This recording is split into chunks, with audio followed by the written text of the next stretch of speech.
All right, I think we are live. I'm pretty sure. Okay, so you were saying about your week. Yeah, we can start there. Tough week. Tough week. Oral surgery on Tuesday. I got all kinds of stitches in my mouth, all kinds of stuff pulled and everything. I've been eating baby food ever since just now. I had to take my son to the recruiting office, and I just got home, and I'm starving. So this is the first thing this is freaking ramen noodles. I'm not allowed to eat anything for real. If I pull those stitches, I'm done. Then everything's going to come out, and I got to do it all over. So I am screwed. So that's where I am, and that's why I'm eating out of the side of my face. I don't like eating on these things, but I had pizza on the last one too. It's just timing. I really don't want to do this, but they caught me at a bad time again. Well, life caught me at a bad time. Misfit, hello. S, hello, welcome. Eduardo, what's going on? Jennifer Weaver, MysterySnailGuardians, hello. Warren you are Warren. I am Warren. You are Warren. I'm Don, but I'm Warren in the chat. Oh yeah, I should probably introduce you too. I forgot to do that last week. So this is Don with NYGOLD. I have his channels linked in the description. Check him out. His last video was pretty cool. Do you want to tell him about your last video? I liked it a lot. The one with the you're the only one. It didn't really. It's not performing very well, if you wish, but I did a. That's all right. He's trying to text us. I set up a saltwater aquarium using local fish to cycle it and stuff like that. If you're into saltwater or never had a saltwater before and wanted to see what I was doing, that's all right. You never had a saltwater tank prior to this, right? No, this is my first one. Berkeley Bell, hello. I need a dab. Hello. The Nano Aquarium guy, welcome. So today's topic will be summer tubbing. We're going to probably start in 5 or 10 minutes or so. We'll let people trickle in. But we were also supposed to have Dee from Brooklyn with us today. We're not sure. I don't think he's going to be with us today, but I left his socials in the description, and I encourage you to check him out as well. Yeah, we were going to lean on Dee because he did a lot of tubbing, and he is into, he has the solar panels hooked up to the pumps where everything's kind of running. He has like a 7-foot tub in his yard and all kinds of stuff going, and he did stuff in greenhouses, and he really is the expert on this. And yeah, he was going to run the show today. Yeah, he was going to really take this one over. There he is. I see him in chat. What's up, fellas? Oh, okay. Send him a link. Get him on here. We can save the day. Will. Yeah, that'd be great. All right, let me copy this and an email real quick. If I can find him. Yeah, if to the good people in the chat, put in the chat what you guys think is a great fish to summer tub with. Because I have some ideas, but they're really like everyone else's ideas. But I'm trying to come up with something different, and I just want to hear different ideas of what other people would tub with. Yeah, definitely put that in chat. I think Jenna P. Hello, thank you for being here. I think I've got everybody so far, and I'll say hi to people as they come in. Today's giveaway. Yeah, Beck says Ricefish. So well, we know that. That's easy. It's a slam dunk. That's half his videos.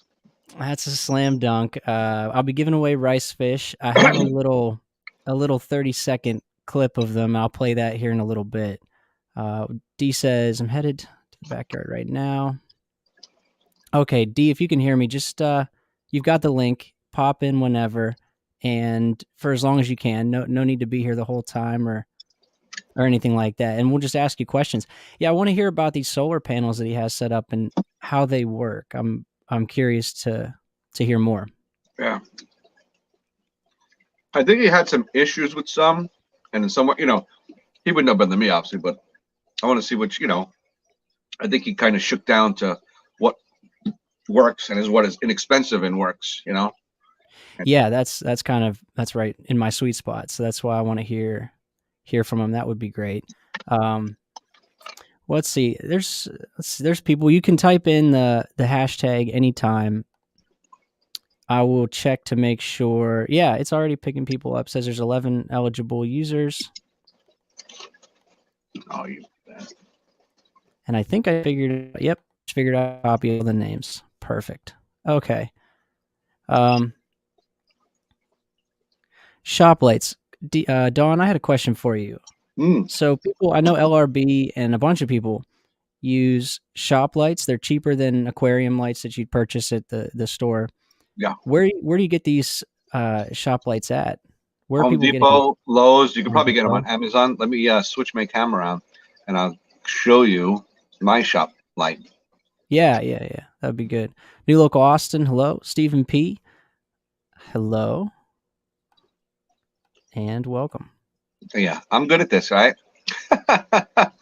I put myself into night vision mode. Night vision, nice. Okay. I thought you had a Higer light for this tank. On this tank, yeah, but now I got to take it for the walk. Oh, yeah, please do. Yeah. But see, these are regular, they clip on, and I grab the side of the tank. These are only a couple bucks, these things. The thing, I have one of those plant, it's not going to work, but you can see the bulb, but the bulb is one of those plant growth bulbs. It has like a little red LEDs in there and a little different color. It's really for like growing plants. Yeah. And I just tried it on this, what do I got in here? These are Manicapuru angels. And they're shy right now because I'm screwing around with them. So it's, I have that one of this. And I don't know if the other shop lights you're talking about, like the fluorescence. Yes. So like the strip lights, not just I just have this. Bulb. This was, I don't know, like $19, $20. It's got 2 bulbs in it. They're like 4-foot bulbs, but it's got a pull chain. So that's what I liked about the these things right here. I got one on these too, and they're great with plants. Look at this stuff. That's why I want them. Like that's why I want to grow. Yeah. So are those 4-foot lights? Yeah, there's a 4-foot for $20. That fluorescent bulbs. There's 2 bulbs. Yeah, and I put them up a couple of years now, and they're just cooking along. They come with little chains. I got them hanging from the ceiling, but I like the pull chain to get them on and off. Like some of them, you had to like wire and stuff like that. These are like plug and play, Right. Yeah. Do you have it on a timer? No, I come down here and just shut everything on, turn everything on. You just turn it on and off. Gotcha. Turn it off. I think D has the ones that you can like daisy chain. They're LED strips, and then you can hook one into the next. So if you have a long row of tanks, you can connect all the lights together on one switch. Oh yeah, yeah, that would be. Eventually, I'm going to have that so that I have just a wall of tanks, and that's what I'm going to do. Exactly. Somebody said I need a dab. I'll go with an oddball choice, pea puffers. Is that for outdoor, for tubbing? Not a bad try. Who knows, Put them out there. What's the worst that could happen? Yeah. Jennifer Weaver says, Jake, LRB has those under the things he uses on his YouTube page. Oh, okay. I'll check that out. Thank you. I did not know that. I'll go see exactly what he uses. Select Pet, welcome.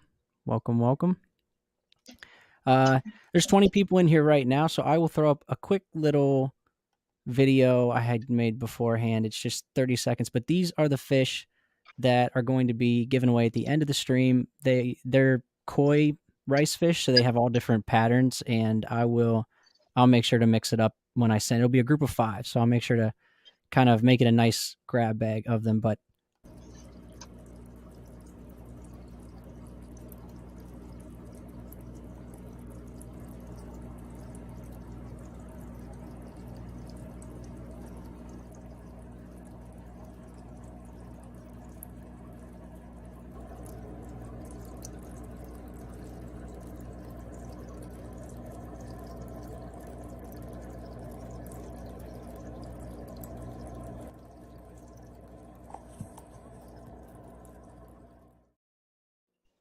so yeah, those are the fish. Those are some of the fish that will be given away today. I got those for anybody who still doesn't know. I got those as eggs shipped from Japan. I wanted to just buy adults initially, but I couldn't find any at that time. But I did find one person who had eggs, and I just purchased them that way. It was the first time I ever had bought eggs too, so I was a little bit nervous, but it went really well. It went really well, and here we are today with the giveaway. So just as planned.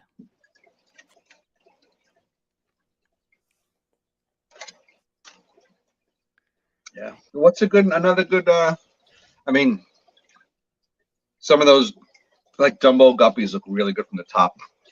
Yeah. It's a good outdoor fish. There's full white. There's full 24K gold.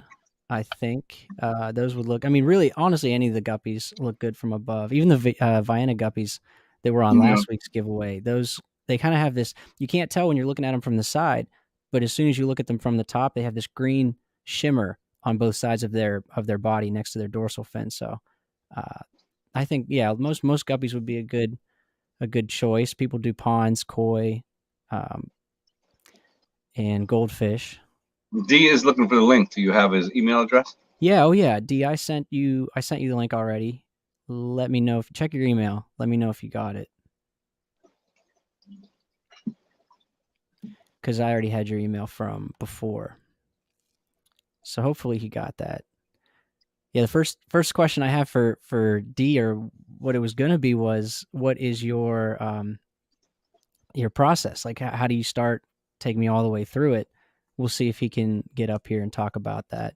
He just texted me. He said just got home, so hopefully he'll jump on. Perfect. Help us. Yeah, that would work. Select Pet says it's neat that rice fish, like koi fish, are bred to be observed from above. Yeah. They're, from what I know, I think they're the only fish, small fish like that are bred to be seen from above. Unless I'm missing something. If I am, let me know.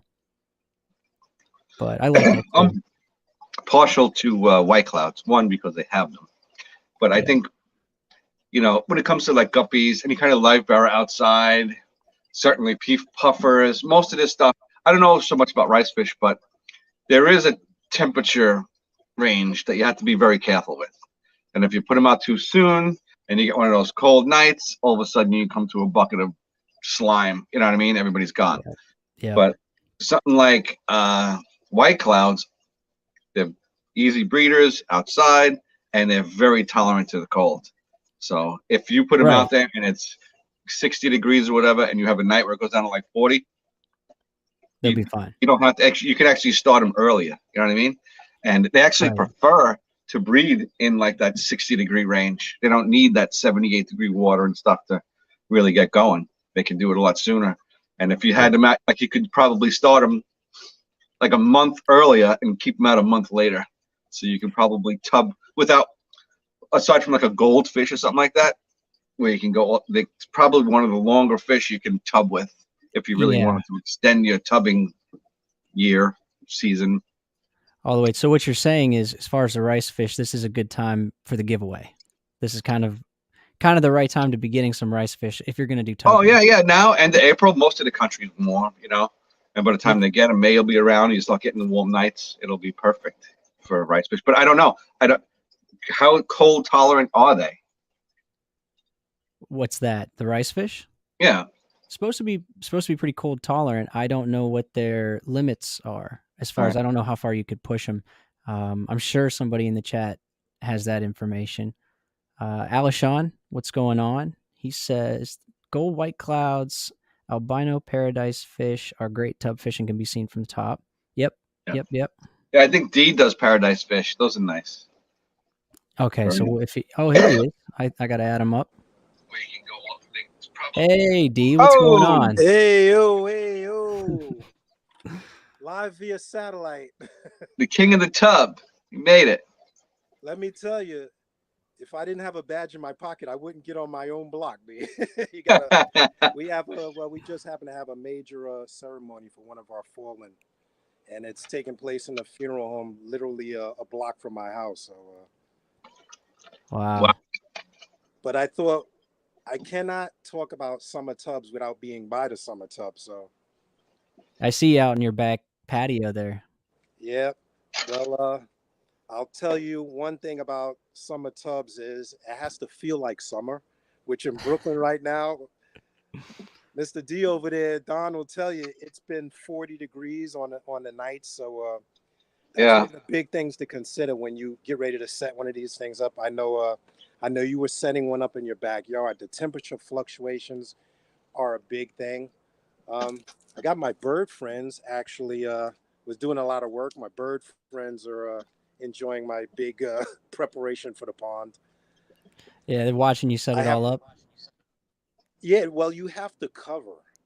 You have to cover it unless you want the local wildlife to take up residence in your tub, which can often happen. So what I did is I'm trying to work in reverse. That's the old birdhouse, which is I call the Brooklyn Projects. That one is taken up by a squirrel. Oh yeah, that one. That's right. And you'll see the feeder and distraction. I put up cover so that it moves the birds away from what I got going on over here. Gotcha. The birds and wildlife, I just jumped into this conversation talking as I always do. But I heard what you guys were talking about, the rice fish. I love Yeah. rice fish, but what birds love to eat is rice fish. So I Yeah, we don't literally want had that. them swooping in and they were picking them off. They were picking off. I had Daniels and I had killifish in there, and everything in the neighborhood discovered that, and they were just kind of going in on it. Hey Jimmy P, how's it going? Yeah, I'm gonna try to do a better job of marketing this so that everybody knows when I'm going. But I figured if I do this enough weeks in a row, that everybody would kind of catch on. So D, take us through your process. Well, first, like I said, there's the weather. Now, Hang on 1 second. Do you have your mic? So I think D, when you came on, everyone's echoing except for D. Okay. Let me turn my volume down.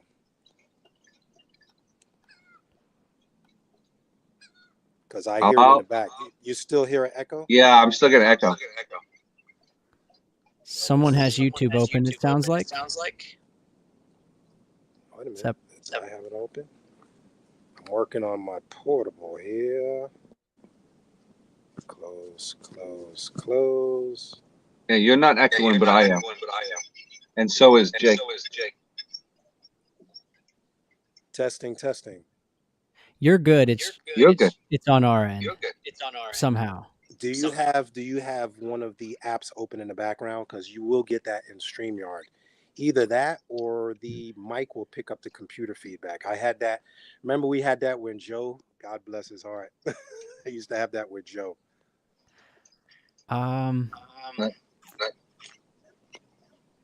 No, I don't. I can't tell why we have this in the background. But I don't hear you echoing that much, though.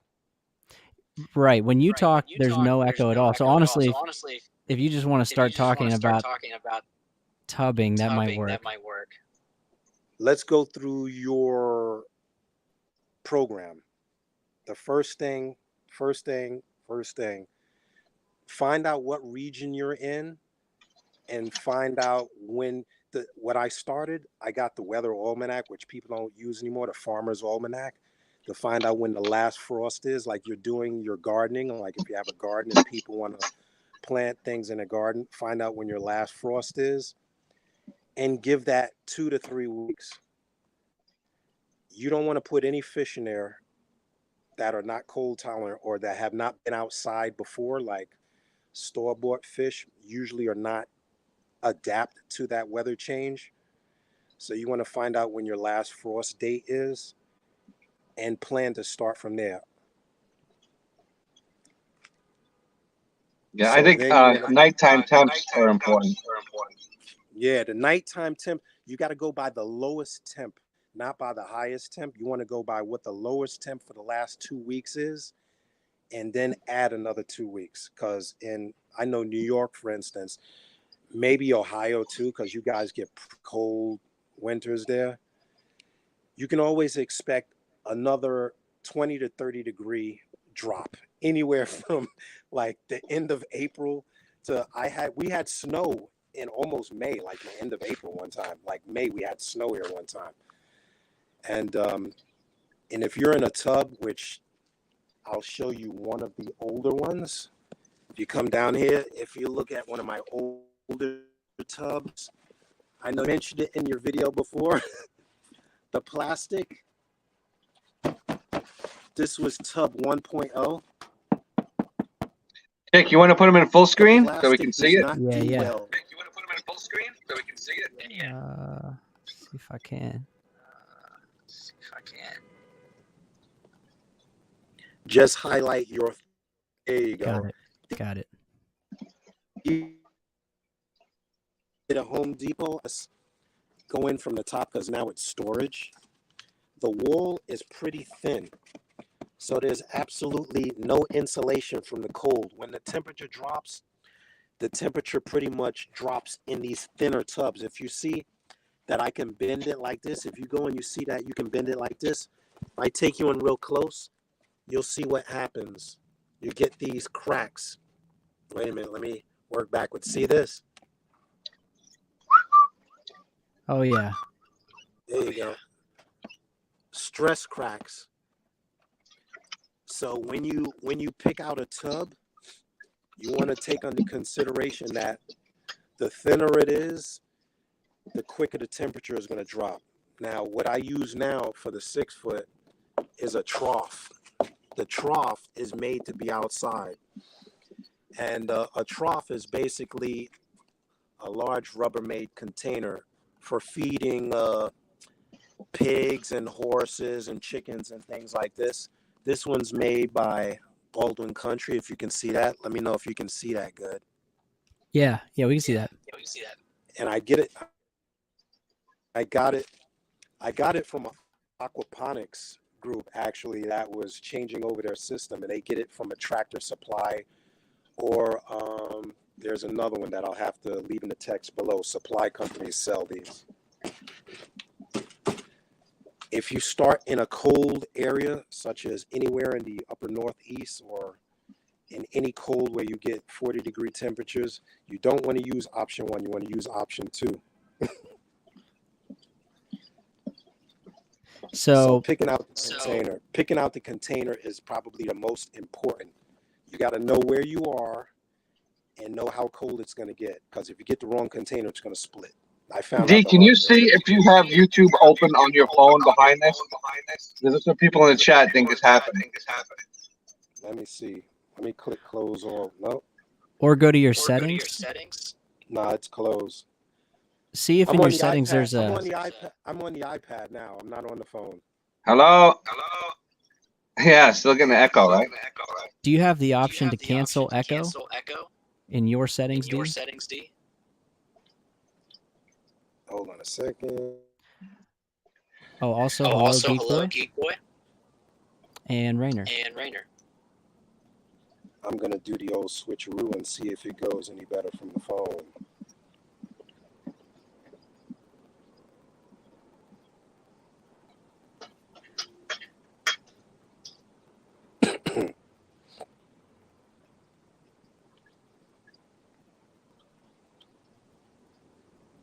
Okay, I'm going to close one and open the other, okay? Go for it.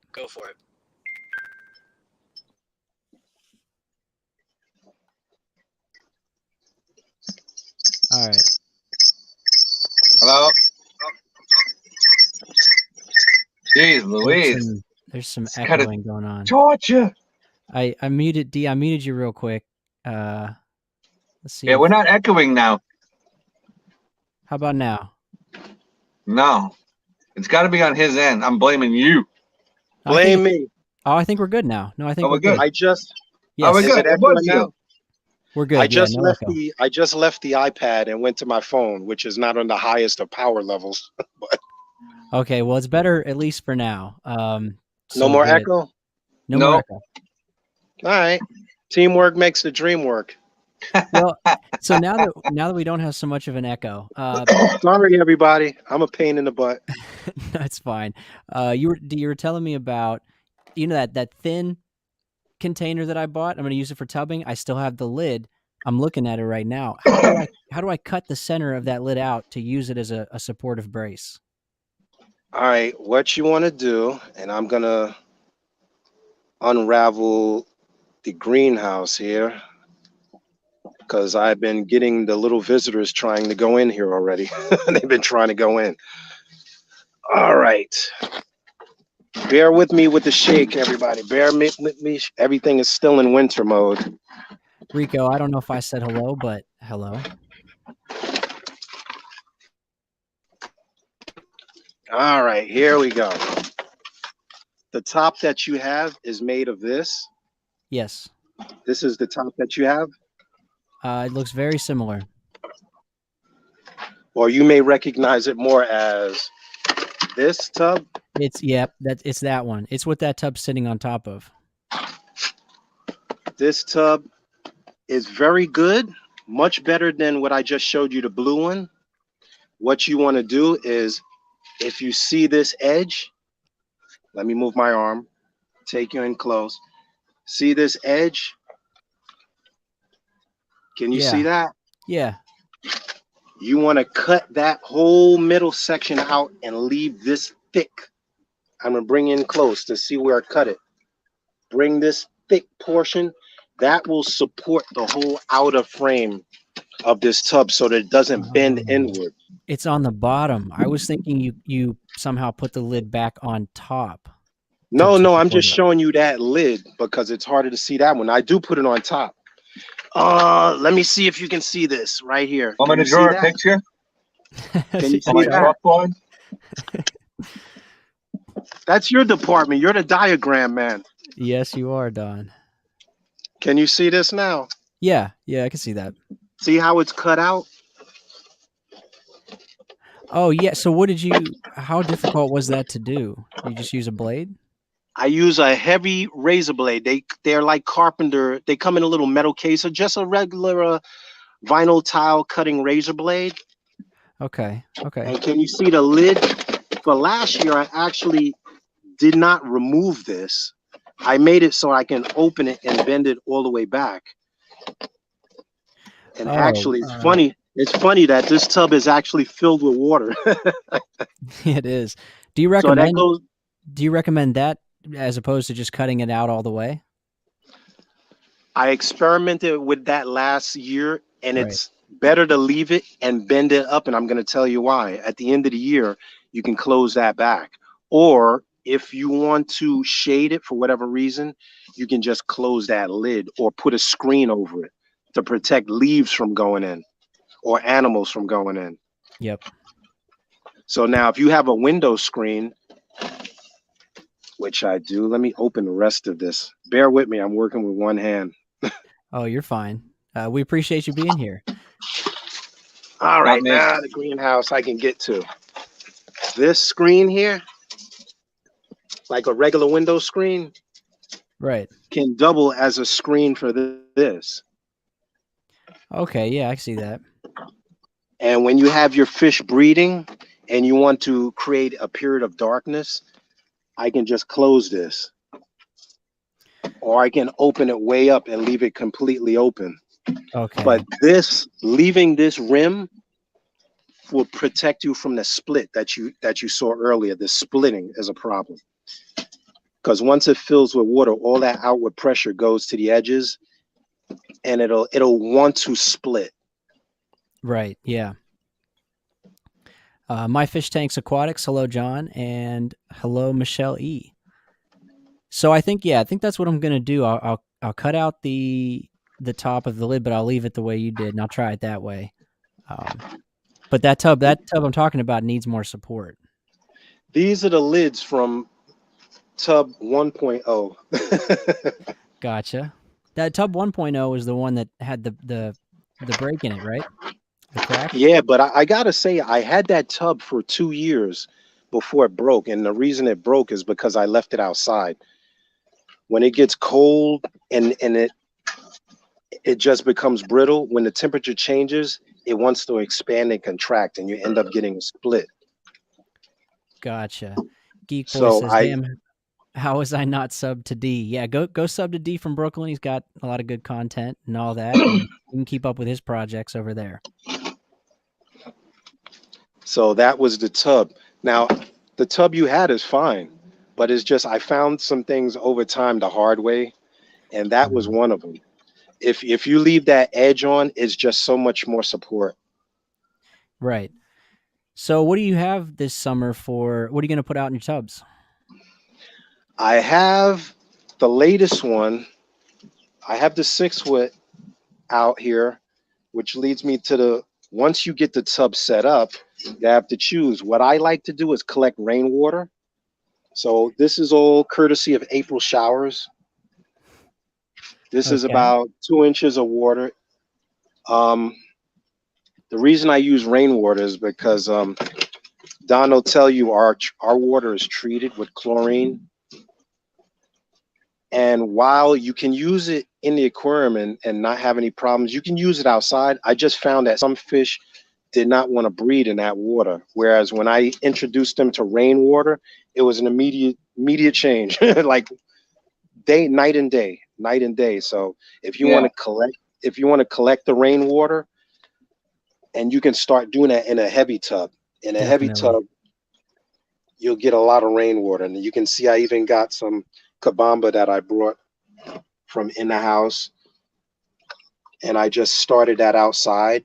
It doesn't look like much now, but starting the plants outside will harden them up. If you guys can see that. Yeah. It hardens the plants up. Yeah, if you want to breed if you want to try tetras outside, I know when I tried breeding tetras, rainwater was one of the keys. They wouldn't go in regular water. I was collecting it from the gutters and saving it in buckets and dumping it in.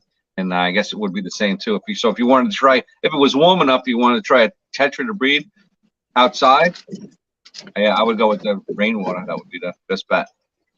I had neons going for a little bit. Okay, so it's funny. Yeah, it's funny, Don, because when you had that success with the white clouds, and we were trying to play around with the white clouds, and yours immediately bred, his immediately bred, and I was like, well, we got him the same time. I had the same issue, but he does more water changes than I do also, and the tank was already planted, where I was trying to start them in a tub fresh. Okay. Yeah, and then sometimes they just didn't take. I also had them in a very big tank. Oh, no, I started them in a 20. No, I had them in a 20 high. I had 12 fish in a 20 high. Yeah, that makes sense. Hello, Dreamweaver Aquatics. Welcome. And Degenerate Fish Keeper Depths Unknown. Welcome. So are you saying, Dee, you've had better luck with, or I guess both of you, better luck with keeping fish inside and then bringing them outside as opposed to just bringing them home and putting them directly in your tubs outside? Is that what you're saying? If the temperature's warm, like the problem with captive bred or commercially caught fish is you're bringing them from a tropical climate where they may not see 40-degree temperatures. Right, yeah. Yeah, but Dee also has more success breeding outdoors, I think, than he does indoors. And I'm like the opposite, although I don't do much tubbing. But he, like when he puts he had paradise fish out there and everything, he puts stuff out there, and maybe because it's the size of his tub, the way he has it set up, I don't know, but his fishes explode out there. You know, his breeding is much better in the outdoor capacity than it is in. Well, that's what I hear. Yeah, I hear that from everybody. So that's I'm hoping that I can have some success this summer, this season. But once you're established, once you get it set up and the water is out there and it's conditioned, you pretty much let them do their own thing. Yeah, that's what I thought.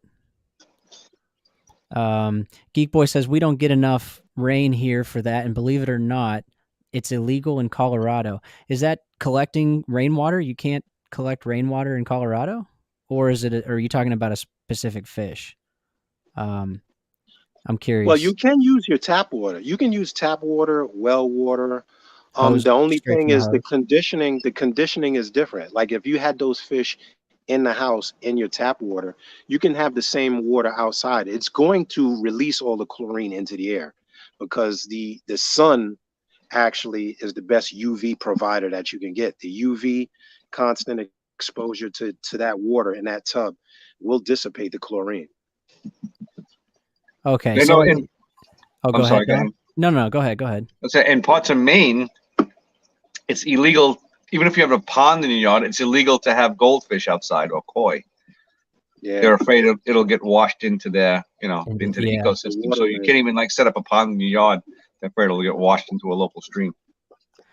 Yeah, Geek Boy says it's illegal to collect rainwater there. I don't know how anybody would know you were doing it, but that's They're gonna watch interesting. your roof. I mean, There's a guy with a little camera saying, "Hey, where's that water going?" yep. Mark That's very Sperlson, interesting. welcome. Where is he? Colorado. That's Yeah. interesting. I know somebody out there. I'm gonna have to call him and ask him about that. That's very interesting. I thought so too. Yeah, he says water rights are very critical here. We are technically high desert. Yeah, I would expect something like that maybe out of California, even more so, but I didn't know that. I thought it was the opposite. I thought that they encouraged them to recycle, like, utilize rainwater. Yeah, you think, That's right? interesting to know. Yeah, I don't know. Geek Boy could help us out with that, but I'm not sure. So how much longer up in Brooklyn will it be before you think you'll start actually working outside? Weeks? A month? I'll probably have the water collected. The plants I'll start putting out in May because it's probably getting around 50-ish. Actually, I have some Vallisneria that I've been experimenting, leaving it out all year round. Hopefully you guys can see it. I kept it in this bucket of tub water over the winter, covered in glass, which kind of acted, these glass are just old window panes that I found, trash junking as we do. I was like, look, they're tempered glass, just to hopefully keep them sun exposed. I didn't want to keep them in a dark bucket. And they did beautifully. I mean, if you look in here, I haven't done anything with them but leave them in this bucket. And as you can see, they're coming back. They're green. I have them in my little homemade planter. And I'll be putting them in the tub probably next week or so. You can see I got algae in here, which is never a big thing.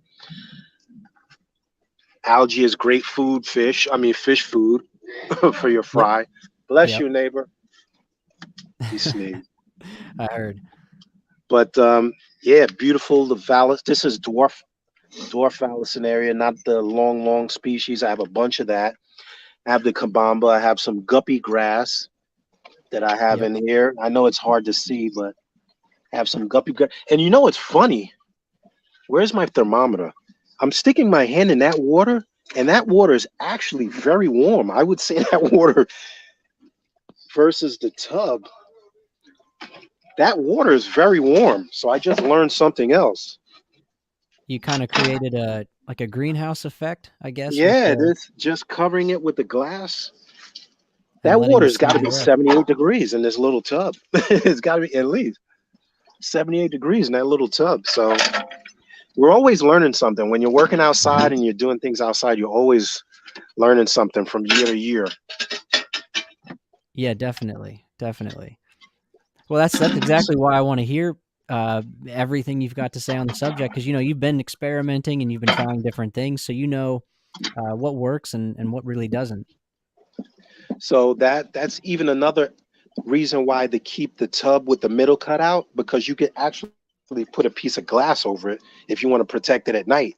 That'll probably I never even noticed how warm that water is versus in this tub. I did first year cover this with glass. I used these panels here that you can see down there. Those are just sliding panels from old sliding doors that I kept because I wanted to keep the animals out. But unfortunately, it kept the rain out. So I wasn't getting rainwater in the tub because I covered it. Right. Well, those plants, you couldn't have left those plants out without the glass over top of the bucket, right? They would have just froze. No, they will survive. Oh, they will survive. All year, even over winter? It can freeze. I've had them freeze solid. I have some plants in the greenhouse, which is a little bit protected, but I'm not going to take everything apart now. But no. I have some. Let me climb under here. I have some in here that I cover in plastic, and I leave this water in here all year. This is actually a 10-gallon tank. I was always afraid of it freezing solid and the glass breaking. Yeah, I would have been But, too, I think. when you have the water covered, semi-covered, and let it vent out, so far it has not frozen. This has been out here every year for the past 4 years. So I have Rotala in there that freezes solid. I mean, in a block of ice, it freezes completely solid. And when it thaws out, it comes back like nothing, comes back. That's awesome. I didn't know that. Yeah, so yeah, it's just a matter of when you do the tub outside. I see a lot of people do tubs and they never talk about covering them. Being able to protect them is important because either you'll get weeds, you'll get leaves, you'll get animals, you get everything in the tub. And when they fail, it's usually because that it's not protected or overexposed. Right. Like So you can get too much sun. I don't have that particular problem. I'm more worried about animals. I share a space with groundhogs, raccoons, cats, 3 or 4 of them that run around the neighborhood. I mean, there's everything: squirrels, chipmunks, everything, and they all live, within a stone's throw from where I'm going to be setting up my tubs. So cats love it. Cats go in there just to drink the water. I'm not a cat hater, but cats are the bane of my existence. As you can see, I'm densely, I'm in a heavily populated area. Our houses are attached.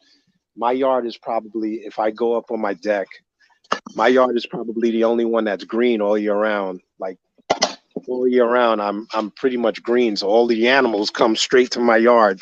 Oh yeah, you're just a big beacon in your neighborhood I'm a beacon for wildlife. But I was gonna say I do have a cat inside, and I have tubs inside, and he drinks right from the tubs, but he doesn't mess with the right fish. from it. He doesn't mess with the fish. I don't know those other cats outside, and I wouldn't trust him. So I got to figure out. I was scared. I'd be him. scared that the cat would fall in the tub and not be able to get out. That was my big fear because I had something. I don't know if it was a cat or a possum fell through the screen. I got the Ring cam on my backyard, and I got a notice something. And I just saw this just jumping up and down. Something trying to get out. Yeah, I saw this just falling in, and it had actually fell through. I just had regular screen, and it fell through. So I had to reinforce this with chicken wire. Oh yeah, so you're not kidding. You really do have some animal issues over there. Live and you learn. Yep, you sure do. Can you tell us about the solar panels that you use? I haven't got to talk to you about them, so whatever you can tell us. Wait a minute, I'm having a hard time hearing you for a minute there. How about now? Is it better?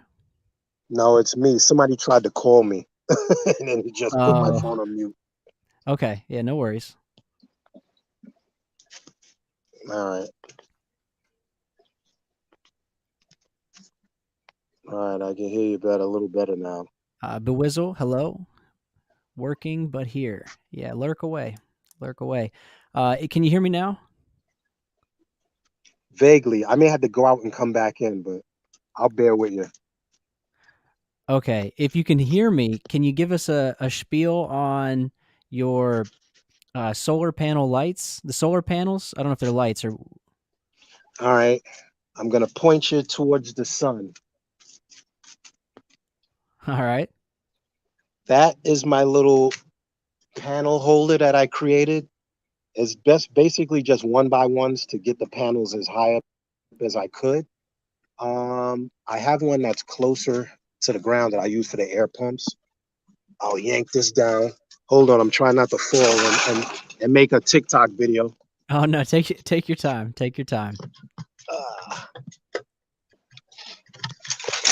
There you go. I got that one down. So these are the panels. Yep.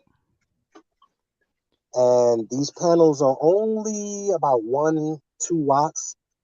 The panels can be mounted to anything. You can get them for about $20. Usually Amazon has them. They come with a pump. And there's no particular brand name, but what you want to do is get this kit that comes with the pump. I'm going to show you the pump here. This is the little pump. It's a little like 10-volt pump. Has a little screen. You can see this one has seen days. It's actually one of my best pumps. I've had this pump for about 4 years. I bought some new ones, so you just pretty much got to experiment a little bit which brand. They're all pretty much from China or knockoffs. And I have the panels on this little riser up here so that they get sun all day. I don't have to worry about clouds or shadowing. And I run those into each tub so that it moves the water around. I'm not looking for flow. I'm not looking for circulation, but it just, oh, this one's actually running right now. It just disturbs the water so you don't have stagnant water, and it creates oxygen exchange. It just breaks the water surface, and you'd be surprised. You can raise fish with pretty much very little. I know some people that don't have anything in the tub. The fish make it outside. But No plants? yeah. Huh. Yeah, I was wondering. I knew you had some. I had a solar panel set up going on back there, and I wanted some information on that. I'm gonna go out of the room and come back in because I'm having trouble hearing you. Okay. So just hold that thought. All right. No problem. Ben Backstrom. Hey, man. Hey, Jake, I'm stuck working, but I'm lurking. Sounds good. For everybody who's not lurking right now and is here with us, type 1 in the chat if you plan to do summer tubbing, and type 2 in the chat if you are not doing it this year. Eventually, I'll get polls and stuff together and make this all easier. But yeah, if you could just 1 in the chat if you're going to do it, 2 in the chat if you're not. Give us an idea of who all is going to be participating. Is that better? That's better. I got one of those spam calls and it just screwed up my audio. People keep blowing you up, man. I hate spam likely. Yeah, I can't stand it. So did you have any questions regarding the panels themselves? I have 3 in this tub. 3 in this tub just because it's a long tub and I like to keep the water movement. Yeah. How do you know if those probably store enough power that you never run out of power, right? With those, they're constantly working. They don't store any power at night. They go off. 100%. They go off at night. You have some. I'm working on a project now for storing power out here. I actually have some larger panels and a battery and an inverter. So you may see a video on that coming up, whether it passes or fails. But you don't have to store. You don't have to have that running all day. The plants, through photosynthesis, create their own oxygen. That's the one thing. The fact that you're outside, the UV, I've had tub 2.0 with no pump in it. When I first did this tub here, there was no pump in it. If you have a large tub, like not really large, but the ones that you're using are about 30 to 40 gallons. Yeah. I will not 100% because I don't know what fish you put in it. But with smaller fish, they did not need the pump. I did not have to worry about putting air stones or anything into the tubs. I don't run any electrical out here to these tubs at all. Oh, okay. That's important. None at all. So I don't store any power. Geek Boy says with a DC pump, you don't need the inverter. Is that right? Yeah, you don't. That's true. But with the solar power, you don't need anything. With the solar power, you don't need anything. Yeah, one of the things I want to do is I want to be green 100%. I don't want anything in the yard to depend on any outside power source. So this way, it's self-sufficient. It's basically plant life, water, and the sun. Gotcha. Michelle E says, I put 16 snakeskin guppies in a tub 2 days ago. Yesterday, they were all dead. Guess the Irish weather at this time of year isn't suitable. I think Michelle is in Ireland, if I have that right. I can imagine Guppies, yeah, and Ireland gets cold. When I went out there, it got, I think it was 30 degrees. One day it got really cold. And God bless you. I love Ireland. I want to go back. I want to go back. This was a long time. It's like 10 years ago or so more. But guppies are not cold, hardy fish in my experience. She may have a different experience. I tried guppies outside. There was another fish I tried outside, and I can't remember the name. I'll give you the ones that I had success with. I had paradise fish, which were in the Grammy family. I had Daniels, which are really cold tolerant. You talked about the mountain minnows or white clouds, very cold tolerant. Goldfish, of course, cold tolerant. Mollies, which are surprisingly, I had mollies that were out here in 50-degree weather, and now they're in the house in salt water, which is a story in itself. Very cold tolerant fish. But guppies, I never had luck with. I even tried them in the middle of summer when it was warm, but I think because it gets cold at night, they don't do well. Yeah, Stephen P. 2003 says they might have died of being guppies. That's true. That is true. But yeah, Ireland can get cold. Jimmy P says, on the complete other hand, he's worried about the temps getting too hot. I don't know where he's at, but June, September can be over 100 degrees Fahrenheit. Well, that's why you got to cover it. That's why I have it. It can be kind of tricky to balance the sun and that. But this, you'll notice, this is under my grapevine. My grapevine is probably 25 or 30 feet in diameter, but just got cut off. Jesus Christ.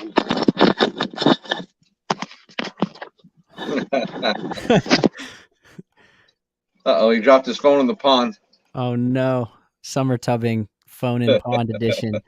Michelle, can you tell I've only been in the hobby for just over a year? Well, I mean, yeah, a lot of us are newer anyway, and that's how you learn. You just make mistakes. At least that's, in my experience, how it's gone. Now, I hope you guys don't get the echo again. Nope, we're good. As of right now, we're good. Okay, because the phone died. That's why I had this backup there. I figured we'd get you back in here. So where were we? And good job. Look at you. You're doing that. You're jumping, man. I'm trying. Oh, week one was a different story. I had no idea where anything was. I couldn't keep up with the comments. I couldn't read. It was tough, but yeah, getting used to it. So yeah, Madaka Ricefish are awesome because those.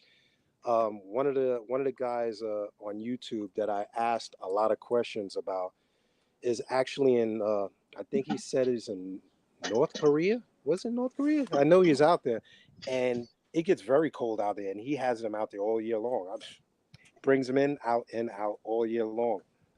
Ricefish, that is, right? Yeah, the Madaka. Yeah, we were talking about that. Somebody threw it in the chat for us. Oh, we are getting a little bit of an echo. It's not as bad as it was. It's me. I hear it. Yeah. Yeah. 37 degrees seems to be the minimum for ricefish. Oh, wow. That's pretty cold. Yeah. That's not that. They can handle some pretty cold temperatures, apparently. Jimmy P's in the desert. That makes sense. Yeah, but then he has to worry about the heat. Right. So the best thing I could tell him to do is shade it. The heat, overall ambient heat is good, but the direct sun will boil that water very quick. Very quick. Degenerate Fish Keeper says, how big do ricefish get? Inch and a half? Inch and a half. Don says several feet. No, this giveaway is not for several foot fish. They would get 7 feet. You can breed anything. That might be true. The first 7-foot ricefish. Yeah, no, that'd be something to see. So not very big. Are you thinking about what you're going to put outside? You think you're going to put the ricefish out there? Yes, I'm just concerned for their safety. So if I can make sure that they're not getting fed to other animals, I'm definitely going to put them outside. Well, what you can do, you can go to like your Home Depot or your any local supply store and get chicken wire, which I keep in here in my old shed of dread. Chicken wire, or I keep tons and tons of screening because other than the fish, I got to protect the garden, and I get the raccoons and squirrels and possums and everything, which I didn't think we had in Brooklyn, being a city boy. But So this do you? stuff is it's made out of plastic, Mhm. extremely durable, and you can nail it to 1x1s or 2x4s, and it works just as good. This isn't the chicken wire, but this is gutter screening. I But the thought so. chicken wire is excellent. How do you? So you said, how do you fasten them to the tubs themselves? With staples. Okay, could do that. This I got in a large sheet. This I got in a very large sheet. I was lucky. I think it was a 3 foot by 12 foot or a 20 foot rope, and I used staple. I see. Yeah. I don't know if you can, and it doesn't come off. It's pretty. It's held up. They're like pretty well endowed, pretty good. I'm gonna rebuild it this year because this is 3 years old. It's a little bit weathered, but that'll keep the deer won't go through it. Nothing. I've had animal. I've seen my daughter literally said she saw a neighbor's cat standing on it. So I the believe neighbor's it. cat was. He passed the test. He didn't fall through, but you can see the other thing, bird poop. You don't want Yeah. that in your water, even though the fish will survive. I didn't even think about that, to be honest. Bird poop. They go in the water and they'll splash around. You ever see those things with the ducks splashing in the pond? Oh yeah, Yeah. I've seen them doing a dance. They were having a party. I think there were girls invited, and music playing. They were in the tub having a good old time. So, Dee, what else can you tell us from summer tubbing? Anything involved that we haven't covered yet? Okay, you got the tub. You got your water. You got your panels. Plant it. Plants that do good. Kabamba. I will not put duckweed in my tank. I will not do that again. If you want to ever see your fish again, don't put duckweed in that. Duckweed Yep. grows extremely fast outside. And if you try to get any fish out with a tub full of duckweed, good luck. Noted. How about But frog bit? Vallisneria. Frog bit is good, but it's very close to duckweed. I have some in here now that not the frog bit. Water lettuce is good because you can remove it, and the roots. That was the first time I got the Daniels to breed outside. Was in the water lettuce. It grows really fast and it's easy to remove. Okay, gotcha. Ratala was good. Ratala was a good plant. It's pretty cold tolerant. Guppy grass, which is very good and easy to remove. And you make a lot of money. At the end of the year, you got 6 foot tub full of plants that if you're in a local club, oh, Don will tell you, I'm trying to give this stuff away by like September. I'm trying to give plants away. Yeah, I still got a bunch of crap in my tank that you gave me last year. Growing like weeds. Well, you gave me snails, so I had to give you some stuff back. Thank you. What was that topwater stuff you gave me? It wasn't frog bit. It was something else. That might have been frog bit. Was it? Because I keep throwing it out by the handful, and it still covers my whole thing.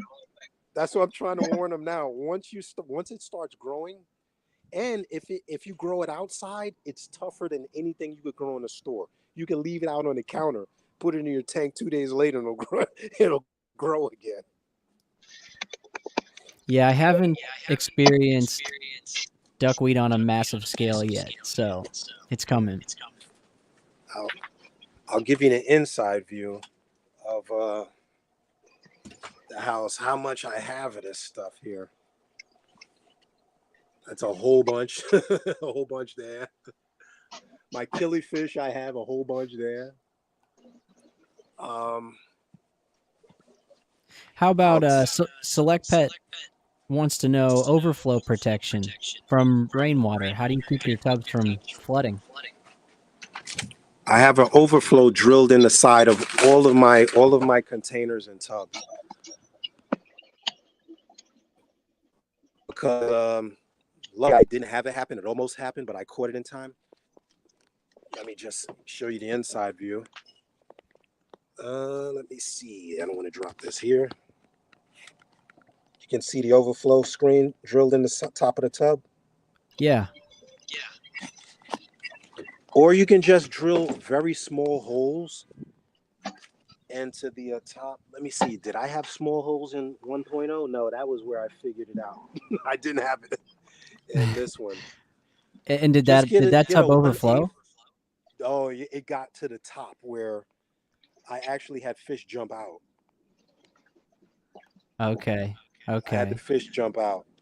So ever since then, I just have this screened on the inside, just with some PVC, and I have that running to a bucket where I capture the overflow water, and I can use the overflow water for another tank or in the house. Oh, that's smart. So nice. That works.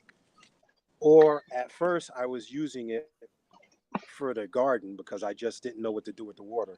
But once I saw that the rain is A, free, and B, plentiful, I just use that for water changes.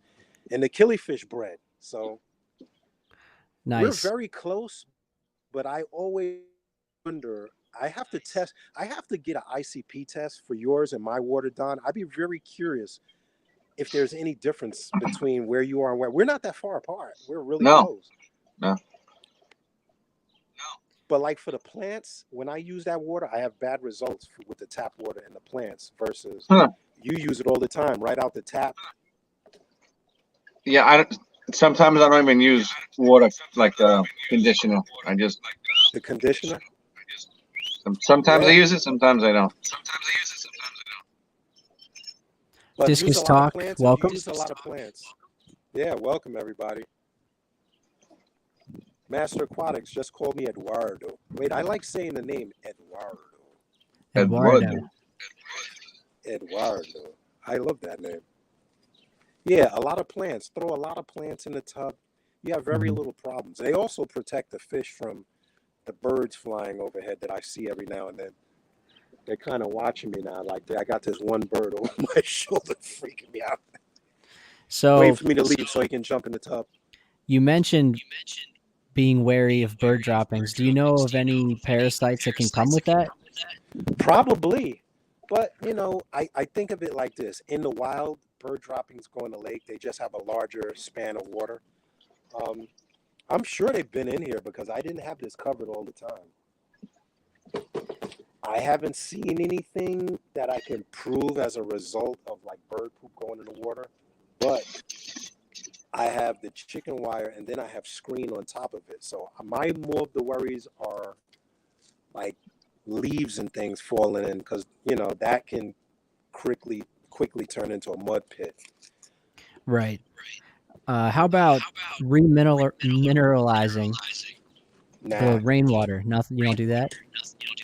Mother Nature. You know what my I'll show you what my remineralization medium is. Mm-hmm. Oak leaves. I throw them right in there. Got plenty of those. I put them in there. I leave it. No problem. Almond leaves and all that stuff, that's great if you live on the other side of the world. But if you go to a local lake, Don will tell you go to a local lake, you catch local fish, local leaves, everything's in the water. I get the tannins in there. They do great. The fish love it. I tried plecos in here, but I could never find them at the end of the year. I don't think I had like 6 in here, which did well, but I couldn't find them. So I wouldn't recommend certain types of catfish. I mean, I've been trying to experiment now. Right. What have you had the most success with, or what's been the most fun, I guess, to keep outside? Fish-wise, I may even put frogs in here. I don't know. I'm playing with that idea. The most successful fish like that bred the most were the paradise fish. I was getting paradise fish into November. Okay. And they are so beautiful. Nothing can match the colors of those fish that you have outside. The tails are like an inch in length, and you could see the red. They would come up. Like right now, to this day, they're so used to, like, they're not spooked. I could pick them up in my hands in the tub. So I have a few in the house. I have a few that I gave away. Hopefully you can get a good picture of them to just get a look. So let me see if you can see them there.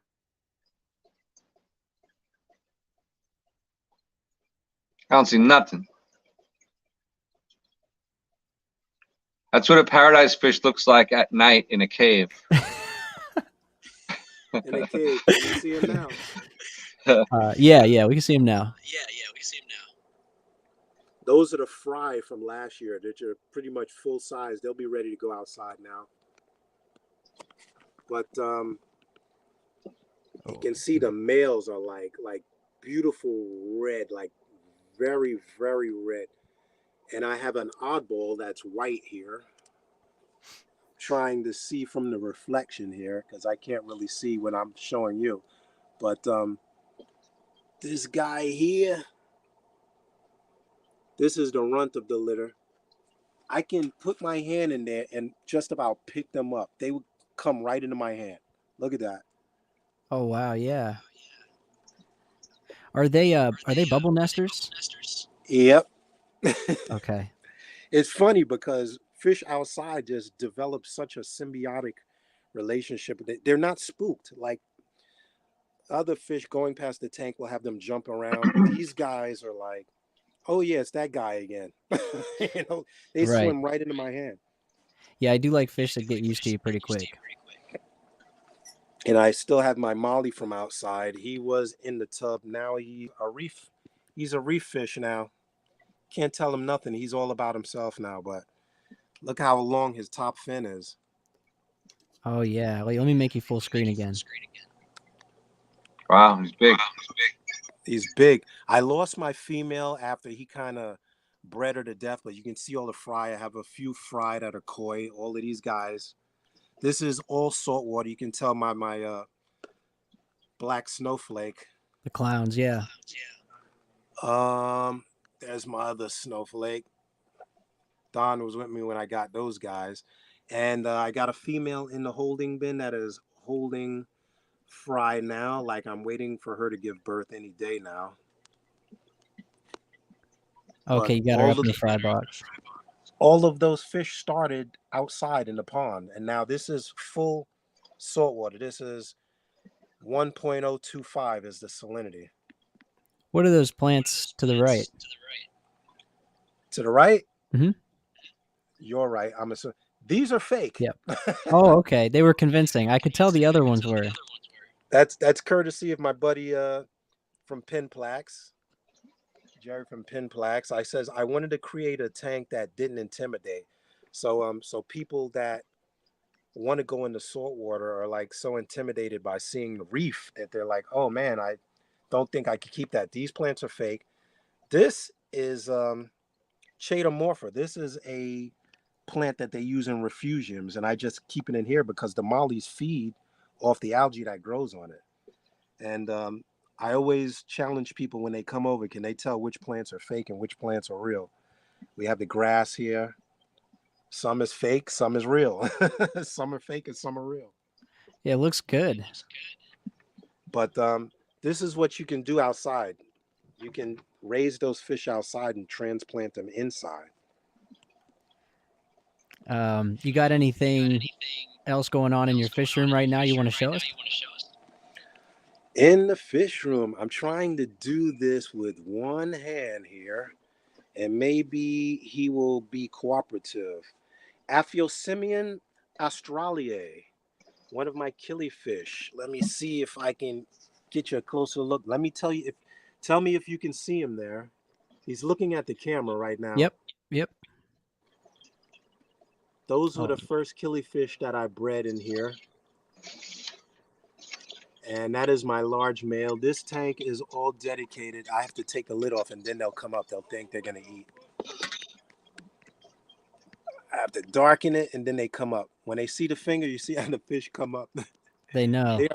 They are not afraid of me. They're like Brooklyn fish for real. Yep. Those guys, if you got any idea of Finding Nemo, I don't want to call him Nemo, but I lost one of my cardinal fish that I was breeding, and he was really lonely. So I added a little pair of clownfish, and one never comes out. This one lives in a mushroom. But he's really tiny, and this guy is really big. So I guess I'll call him Ren and Stimpy. Mary Page Flynn, hello.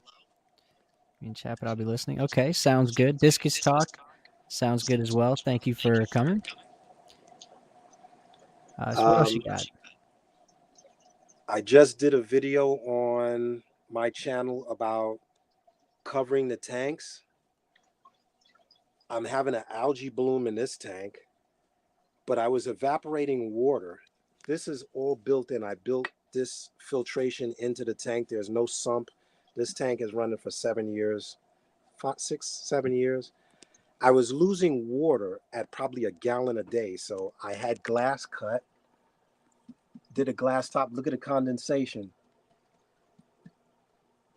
So you guys, with the planted tanks, I have the planted tank open versus a tank that's covered. I literally cut down my water consumption by half. I filled this tank, I topped this tank off last week, and the water level has not dropped. So I was losing about a gallon a day due to evaporation. And as you can see, I have a very hot light. Well, not really hot. I have an LED light, but look at the amount of condensation that would be escaping into the room. Yeah, you'd be losing all of that. So just another experiment on covering a tank versus not covering a tank, a reef tank versus. The good thing about having a fish room is you got a little bit of room to experiment. Yeah. And there's coral in here. I have frog spawn in here. I have bird's nest in here. I have zoas in here. Of course, mushrooms I love. Let me see if I can switch the white light on here for you. All right. You can see this is actually, the temperature went up so much, I'm getting an algae bloom again in here. So How many saltwater tanks do you have? right now I have 4. Okay. I have the 11-gallon cube. I have, this is a 20. Upstairs I have 125. And down here, this is a 40 breeder. So out of all of them getting the algae, it's the one that had the open top that was getting the algae with the expensive reef light on it. This is just a regular shop light that I ordered online that they chain link together. It was actually too bright. I had 2 of them. I had to go to one shop light. And I'm growing some herbs, oregano, some basil, cilantro. Nice. Yeah, we were talking about shop lights earlier. I believe this is thyme. I have my little labels here, which I didn't put on yet, but that's a regular shop light that daisy chains together. That means you can hook up to 4 of them together. Right. And I'm using one, and that's how bright it is. It's lighting a saltwater tank and mushrooms, which are the easiest coral to go. Every time I see somebody trying to get in a reef, I said, start with something simple. Right. I got a few of those for you, Don. You can take. Oh, actually, your clownfish may love them.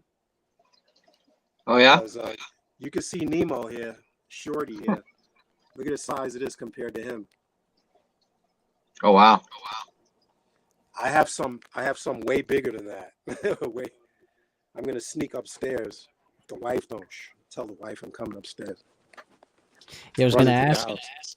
D, I was going to ask, what is your favorite tank right now? Oh man, I don't have a favorite. I can't have. It's like picking a favorite kid. Agreed, yeah.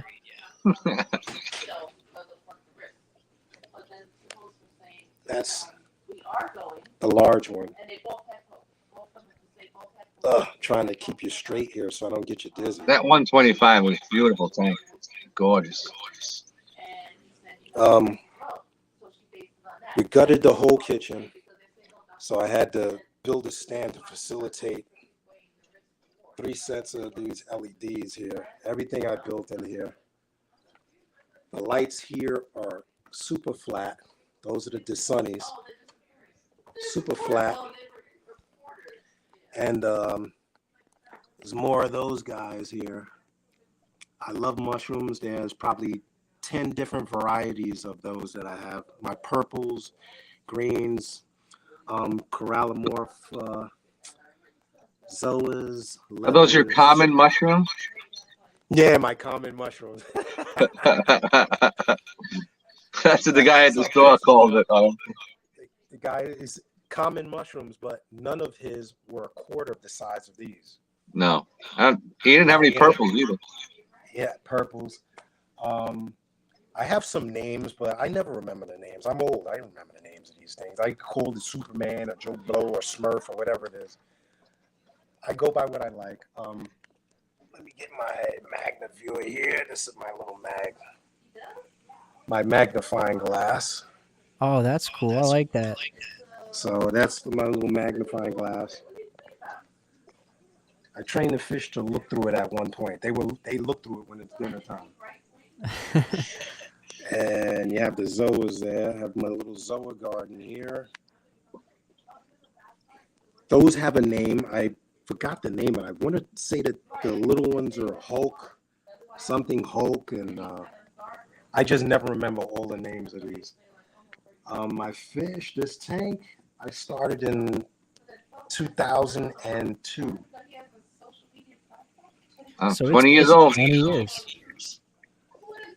I've probably grown 30 different types of coral, and when I get tired of them, I take them out, I donate them to the club, and I start all over. And I just got really attached to mushrooms because they're so easy to cultivate and give to people. I'm trying to raise them outside.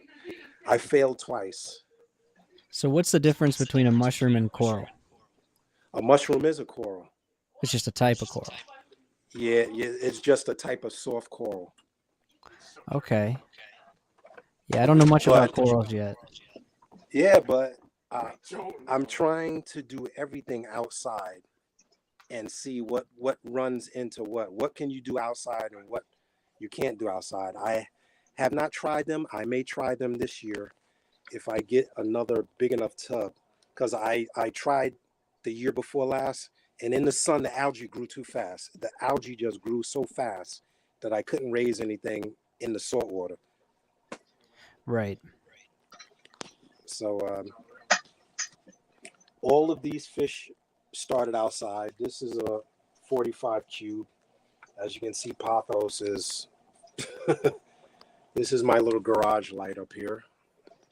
But this tank is 30 inches tall by 24 across.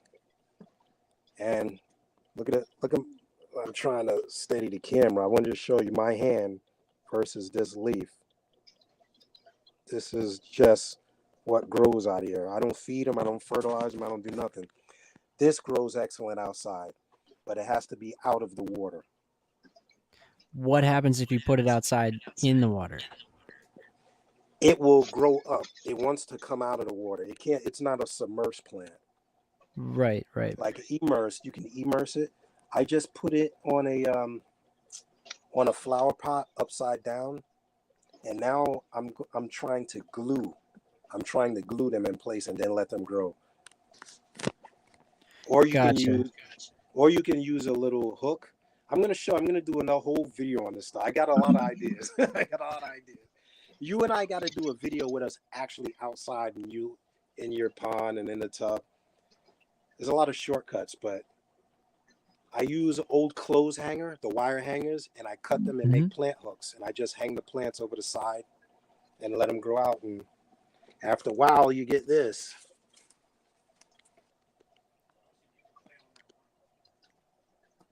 That can go around my whole bedroom. Yep. I've seen that. Where did I see that? Aquarium Co-op. Corey has one of those in his private rooms, and it goes from one end of the room to the other. Growing up past the light. So I have to cut this every week. Don, if you need any, you got plenty here. I got it growing out like crazy. I always take it out by the pound. About every month or so, I have to give it a huge haircut. I have bamboo in here, but I have another plant. I forgot the name of it. It's actually a house plant. And I was supposed to bring it to the school for the marine lab. I literally can't get it out because the roots attached to the rock that's in there. There's a 2-foot tall rock in there, and the roots have attached to it. You can see it from the side here. Raven Thomas, welcome. Mexicali, hello. Welcome. All of those fish were bred outside. Longfin leopard danios, the white clouds. There's a pair of breeding flagfish in here, but I can't get the fry out because it's so dense.